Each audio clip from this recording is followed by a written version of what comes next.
นอาดาใจអាចមើលក្នុងវីដេអូនេះបានសម្រាប់គ្រឿងផ្សំដំបូងគេផ្នែកសាច់ហ្នឹងគឺយើងមានជាឆ្អឹងជំនីជ្រូកជាមួយនឹងឈាមជ្រូកយើងកាប់វាម្ដុំលាងទឹកលាងអីឲ្យស្អាតទៅគ្រឿងបន្ទាប់មកទៀតហ្នឹងយើងមានជាម្ទេសផ្លោកក្រៀមចិញ្ច្រាំអានេះគឺគ្រាប់ក្រហមផ្កាច័ន្ទគ្រឿងការីហើយនិងគ្រឿងបុកនេះយើងបុកខ្លួនឯងមកបានឈ្ងុយបងប្អូនហើយបន្ទាប់មកគឺយើងមានជាសណ្តែកដីលីងអានេះបងប្អូនបុកឲ្យម៉ត់ក៏បានឬក៏នៅរាងដុំក៏បានដែរហើយអីដែលសំខាន់មួយទៀតហ្នឹងគឺកាពិបងប្អូនសម្រាប់កាពិគឺខ្ញុំមានជាកាពិកពតឬក៏មិនចឹងទេបងប្អូនប្រើកាពិកៅធម្មតាក៏បានដែរហើយខ្ទិះដូងអត់បានទេណាបងប្អូនមានទាំងខ្ទិះដើមហើយនិងខ្ទិះចុងចូលមកដល់បន្លែវិញគឺខ្ញុំប្រើចំនួន3មុខយើងមានជាការ៉ុតដលងជ្វាហើយនិងខ្ទឹមបារាំងហើយបើសិនជាបងប្អូនណាចង់បន្ថែមបន្លែផ្សេងពីហ្នឹងក៏បានដែរជាអាចបន្ថែមជាសណ្តែកគួរជាមួយនឹងត្រប់វែងបានបន្ទាប់ពីហ្នឹងមកគឺយើងមករៀបចំដាក់ស្លហ្មងដំបូងគេយើងចាក់ប្រេងឆាទុកឲ្យក្តៅបន្តិចមកយើងលីងគ្រាប់ក្រហមសម្រាប់គ្រាប់ក្រហមនេះលីងប្រហែលជាខ្ទង់1នាទី2នាទីអីហ្នឹងវាចាប់ផ្ដើមចេញពណ៌ក្រហមហើយយើងស្រង់វាចេញមកហើយយើងរំលីងម្ទេសផ្លោកក្រៀមចិញ្ច្រាំអានេះបងប្អូនដាក់ឲ្យច្រើនសបល់វាគឺកាន់តែក្រហមហ្មងយើងលីងលើភ្លើងប្រហែលជាខ្ទង់1នាទី2នាទីអីហ្នឹងបងប្អូនដាក់គ្រឿងចូលមកសម្រាប់គ្រឿងបុកនេះគឺខ្ញុំដាក់ចំនួន2ស្លាបព្រាបាយ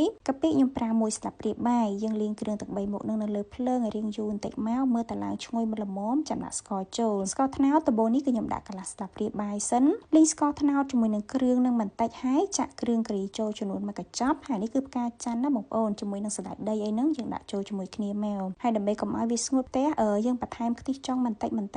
តាណាបងប្អូនយើងកូរវាប្រហែលជាខ្ទង់3-4នាទីមើលតឡើងក្លិនឈ្ងុយមកល្មមសិនចាំដាក់ឆ្អឹងជំនីជ្រូកចូលឆាជាមួយគ្រឿងហ្នឹងឆ្អឹងជំនីជ្រូកនេះគឺខ្ញុំឆាតឲ្យឆ្អិនហ្មងណាបងប្អូនហើយយើងបន្ថែមទឹកបន្តិចមកឆាប្រហែលជាខ្ទង់6ទៅ7នាទីតោះតែវាឡើងឆ្អិនមកល្មមសិនបាទខ្ញុំដាក់ខ្ទិះចុងចូលសម្រាប់ខ្ទិះដូងចុងរបស់ខ្ញុំនេះប្រហែលជា7 លីត្រប៉ុន្តែខ្ញុំបន្ថែមទឹកសធម្មតាទៀតតែបងប្អូននិយាយទៅទឹកយើងលៃលោកមកល្មមទៅហើយចាំយើងដាក់បន្លែចូលរងាស់ជាមួយគ្នាហ្មងព្រោះអីពីរមុខហ្នឹងគឺវាអត់ងាយរលួយទេហើយសម្រាប់ខ្ញុំមិនថាជាមុខម្ហូបស្លស្ងោរឆាឬក៏ប្រឡាក់ទេអត់អាចអត់ម្សៅស៊ុបរ៉ូឌីបានទេហើយម្សៅស៊ុបរ៉ូឌីគឺមានពីររសជាតិមានរសជាតិសាច់មាន់ហើយនិងរសជាតិសាច់ជ្រូកដែលផលិតឡើងពីសាច់សុទ្ធល្អរួមបញ្ចូលជាមួយខ្ទឹមសនិងម្រេចដែលធ្វើឲ្យមុខម្ហូបរបស់យើងកាន់តែមានក្លិនឈ្ងុយនិងរសជាតិឆ្ងាញ់ហើយទំហំវិញគឺមាន4ខ្នាតគឺមាន650ក្រាម400ក្រាម165ក្រាមនិង17ក្រាមបន្ទាប់ពីនឹងមកខ្ញុំបន្ថែមប៊ីចេង1ស្លាបព្រាកាហ្វេទឹកត្រី2ស្លាបព្រាបាយអំបិលមួយចឹបចុងក្រោយគេគឺជាទឹកដោះគោខាប់បងប្អូនខ្ញុំដាក់ចំនួន1កូនវែកតូចនឹង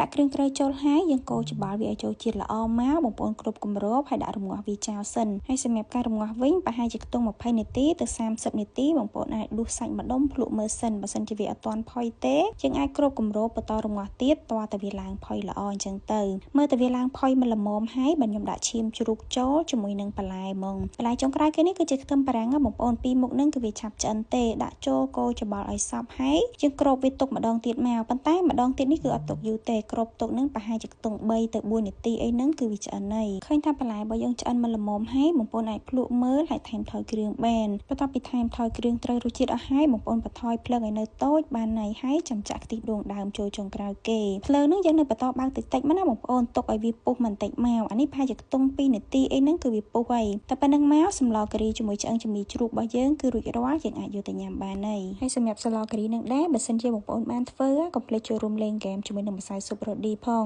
ងាយដំបូងគេហ្នឹងយើងគ្រាន់តែចែករំលែក post